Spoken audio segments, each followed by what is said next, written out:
bwentyo nate ntuuse n'essuula eya30. Era essuula eya30 eriko omutwe ogugamba nti entujjo ewa kasattiro. Entujjo ewa kasattiro.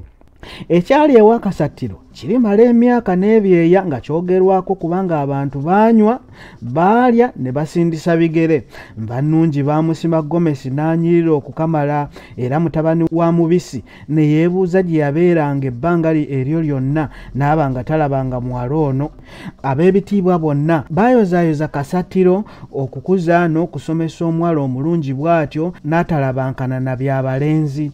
Awo mubisi we yagambira nti ndikirya jjo mpozi baakimutikka, era n'ateesa omuwala bamutwalirewo nti era singa kasattiro ayagala kulaba ku bintu baali basobola okubireeta essaawa yonna, si kulwanga wabaawo asooberera Nvannungi n'abamutwalako.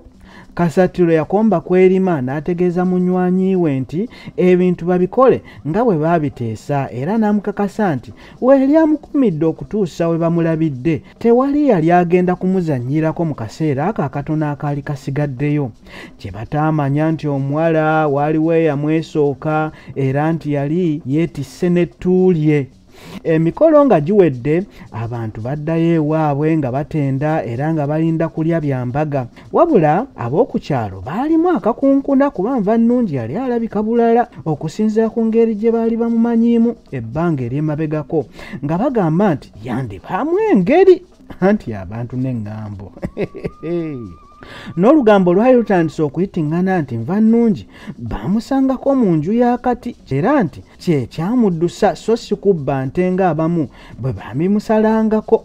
Olw'okwagala okwanguya embaga ng'emikolo gyakaggwa, Kasattiro yayita mwannyina n'amukuutira okukola ku by'okuggyamu olubuto enkeera kuba mubisi yali ayagala omuwala bamutwale mu biro nga 10. Ssenga wa Nvannungi yaddamu okwegayira muwala we baggyemu olubuto nti bwe kitaakolebwe talina gye yali wakudda Kasattiro naye ng'afuuyira mbuzi mulere.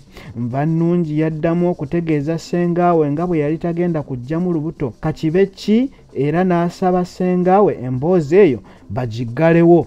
Okwogera bino nga Nvannungi yatandise dda okusibamu ebyanguwa. Nvannungi yali anoonya gy'agenda nga ne kati atandika ku lugendo lwe olwali lugenda okumutuusa ku kizinga nga nkuyege bwe yali amulimbyelimbye. Bwentyo essuula eyo nayo nengimalako, ate munninde mweddako ng'Omukama akkiriza awangaale nnyo mwana wa Nnabijjano.